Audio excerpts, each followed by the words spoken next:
बड़े संघर्ष के बाद राजधानी दिल्ली में किसानों की हुई एंट्री। बुराड़ी के निरंकारी ग्राउंड में किसानों को प्रदर्शन की इजाजत। दिल्ली में एंट्री मिलने के बाद पंजाब के सीएम ने जताई खुशी। किसानों की दिल्ली एंट्री पर राजनीति तेज। राहुल गांधी ने कहा ये तो बस शुरुआत है, तो वहीं बीजेपी ने किया पलटवार। कहा हम कांग्रेस नहीं है जो किसानों के लिए नो एंट्री का बोर्ड लगा दे। एक बार फिर हिरासत में महबूबा मुफ्ती। महबूबा मुफ्ती की बेटी को भी किया नजरबंद। महबूबा ने कहा कि सुरक्षा कारणों का हवाला देकर उनको वहीद पारा के परिवार से मिलने से रोका गया।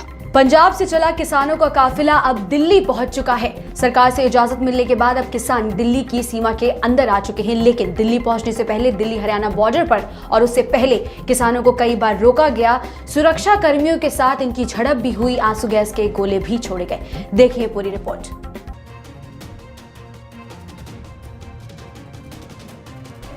पंजाब से चले किसानों को दिल्ली आने की इजाजत मिल गई है। किसान सिंघू बॉर्डर से दिल्ली आएंगे। इस दौरान पुलिस की टीम उनके साथ ही रहेगी। जैसे ही किसानों को सिंघू बॉर्डर पार करने की इजाजत मिली तो वहां पर बवाल शुरू हो गया। किसानों की ओर से पथराव किया गया और बैरिकेड भी तोड़े गए। जवाब में पुलिस ने वाटर कैनन का इस्तेमाल किया और आंसू गैस के गोले भी दागे। किसानों के उग्र प्रदर्शन पर राजनीति भी तेज हो गई है। किसानों को भड़काने का आरोप लगाया जा रहा है, तो वहीं कांग्रेस नेताओं ने भी किसान के प्रदर्शन पर सरकार पर हमला बोल दिया है। अगर अब भी समझ नहीं आती, कांग्रेस का कहना है तो और हफ्ता देख लें, लग जाएगा पता। एक आखिरी सवाल आपसे करना चाहूंगा। भाजपा का कहना है और सरकार का भी कहना है कि कांग्रेस भी अपने मैनिफेस्टो में यही बातें कर रही थी, और जब भाजपा ने वो काम कर दिया तो फिर कांग्रेस को जो है गुस्सा आ रहा है इस पे, और कांग्रेस क्या है किसानों को भड़काने का काम कर रही है। आप फिर ऐसे करो, आप जो हमने गलतियां की हैं, जो हमने कमियां छोड़ी हैं, मान लेते हैं, तो हम तो फिर 40 पे आ गए। हमने 10 साल जेल लिया अपोजिशन में बैठ के, तो आप तैयार हो जाओ। फिर यही कह सकता हूँ ना, जब सत्ता अगर कांग्रेस की बात मान रहे हो तो मनमोहन सिंह जी और सोनिया गांधी जी को ये खाली करके गद्दी दें और आप गुजरात जाओ।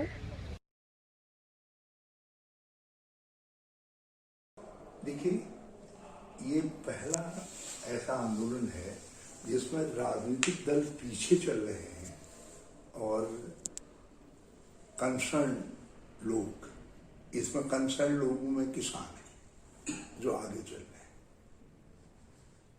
पंजाब में किसानों ने पहले रिएक्ट किया, इवन हमने उससे 1 घंटा बाद रिएक्ट किया। ये अलग बात है कि कांग्रेस ने, अमरेंद्र सिंह जी ने बहुत स्ट्रांगली अपना प्रोटेस्ट दर्ज किया, लेकिन किसान ने ऑर्डिनेंस के आते ही उसका विरोध स्टार्ट किया, क्योंकि किसान ने खतरे को समझा। खतरा है एमएसपी। एमएसपी ठीक है, कानून नहीं है, मगर एक प्रैक्टिस के तौर पर जो है, अब वो कानून का ही दर्जा लोगों की निगाह में उसको था।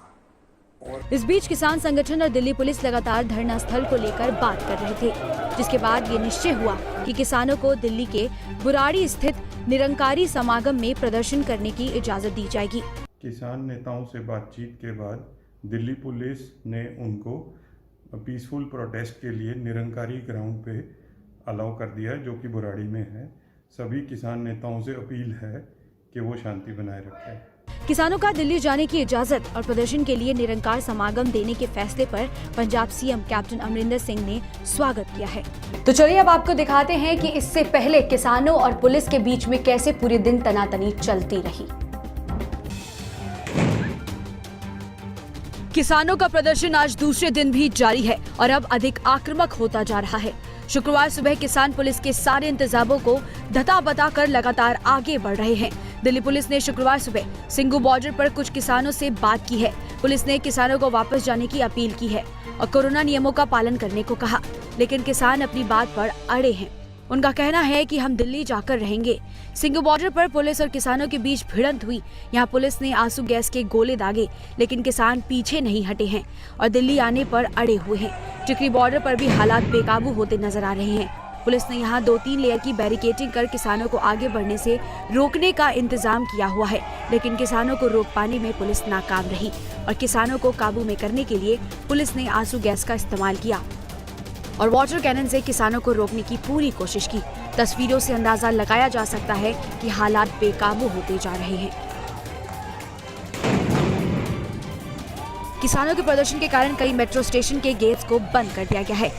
इसका असर दिल्ली एनसीआर की मेट्रो पर पड़ना शुरू हो गया। कुछ रूट्स पर मेट्रो सेवा को बंद कर दिया गया। एहतियात के तौर पर जंतर मंतर को पूरी तरह से बंद कर दिया गया, क्योंकि यहाँ कल दिल्ली के किसान काफी संख्या में इकट्ठे हो गए थे और कुछ आईएसआई के कार्यकर्ता भी पहुंचे थे पंजाब के किसानों को सपोर्ट करने के लिए। हालात देखते हुए दिल्ली पुलिस ने 9 स्टेडियम को टेम्परेरी जेल भी बना दिया है।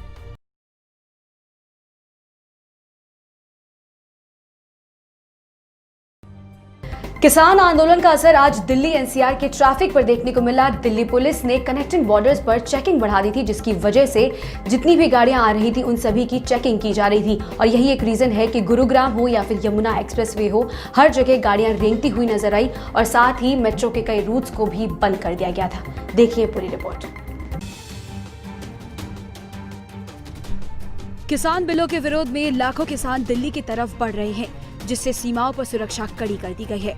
किसानों के प्रदर्शन को देखते हुए दिल्ली पुलिस एहतियात के तौर पर सघन चेकिंग भी कर रही है। ट्रैफिक पुलिस की चेकिंग का असर शुक्रवार सुबह दिल्ली गुरुग्राम बॉर्डर पर भी देखने को मिला। किसानों के प्रदर्शन और सघन चेकिंग के चलते शुक्रवार को काफी लंबा जाम लगा रहा, जिससे सुबह ऑफिस आने वालों को काफी दिक्कतों का सामना करना पड़ा।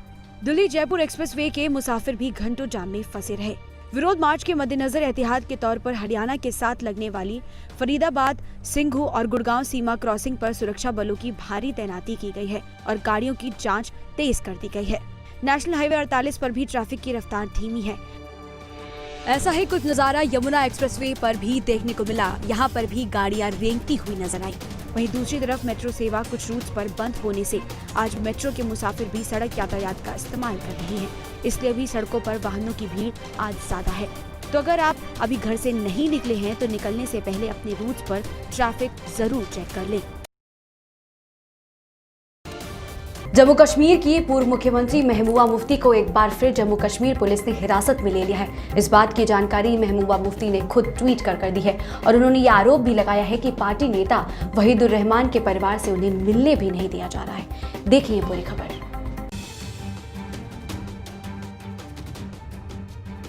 जम्मू कश्मीर की पूर्व मुख्यमंत्री और पीडीपी प्रमुख महबूबा मुफ्ती की मुश्किलें एक बार और बढ़ गई हैं। महबूबा मुफ्ती ने शुक्रवार को आरोप लगाया कि उन्हें फिर से हिरासत में ले लिया गया है और यहाँ तक कि उनकी बेटी को भी नजरबंद कर दिया गया है। उन्होंने कहा उनको एनआईए द्वारा गिरफ्तार पीडीपी नेता वहीद पारा के परिवार से मिलने की इजाजत तक नहीं दी गई। राज्य प्रशासन पर पक्षपात का आरोप लगाते हुए महबूबा ने कहा कि सुरक्षा कारणों का हवाला देकर उनको वहीद पारा के परिवार से मिलने से रोका गया, जबकि भाजपा नेताओं को पूरे कश्मीर में यात्रा करने की अनुमति है। महबूबा ने ट्वीट किया, मुझे फिर से अवैध रूप से हिरासत में रखा गया है। 2 दिनों से जम्मू कश्मीर प्रशासन ने मुझे पुलवामा में वहीद पारा के परिवार से मिलने की अनुमति देने से इनकार कर दिया है। भाजपा के मंत्रियों और उनके कठपुतलियों को कश्मीर के हर कोने में घुसने की अनुमति है। सुरक्षा केवल एक बहाना है। उन्होंने दावा किया कि उनकी बेटी इल्तिजा मुफ्ती, जो पारा के घर जाकर अपने परिवार से मिलना चाहती थी, उसको भी घर से नजरबंद कर लिया गया है।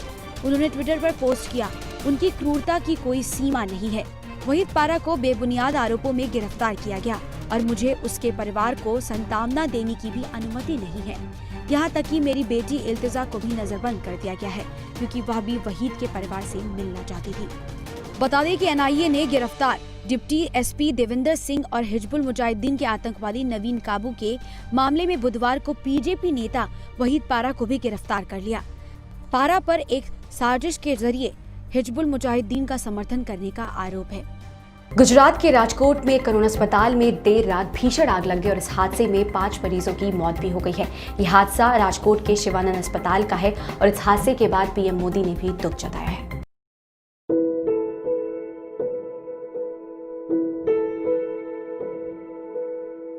गुजरात के राजकोट में शुक्रवार को कोविड अस्पताल के आईसीयू में आग लगने से कम 5 मरीजों की मौत हो गई। अस्पताल में इलाज करा रहे 7 दूसरे कोरोना वायरस रोगियों को बचा लिया गया, जबकि कई मरीज आग की ऊंची लपटों की वजह से झुलस गए हैं। उन्हें घायल अवस्था में दूसरे अस्पताल में भर्ती कराया गया है। शिवानंद अस्पताल में भर्ती सभी मरीजों को दूसरे अस्पताल में शिफ्ट किया जा चुका है। आग लगने का कारण अभी ज्ञात नहीं है, लेकिन माना जा रहा है कि शॉर्ट सर्किट इसकी वजह हो सकती है। उदय शिवानंद मल्टी स्पेशलिटी अस्पताल के आईसीयू में तड़के 3 बजे आग लग गई। गुजरात के मुख्यमंत्री विजय रूपानी ने इस घटना की जांच का आदेश दिया है। वहीं इस घटना पर दुख व्यक्त करते हुए प्रधानमंत्री नरेंद्र मोदी ने ट्वीट किया। राजकोट में एक अस्पताल में आग लगने के कारण मरीजों की हुई मौत से बेहद दुखी हूँ। मेरी संवेदना उन लोगों के साथ है जिन्होंने इस दुर्भाग्यपूर्ण त्रासदी में अपने प्रियजनों को खो दिया। घायलों के शीघ्र स्वस्थ होने की कामना करता हूँ। प्रशासन प्रभावितों को हर संभव सहायता सुनिश्चित कर रहा है। मुख्यमंत्री ने मृतकों के परिजनों को 4-4 लाख रुपए मुआवजा देने की घोषणा भी की है।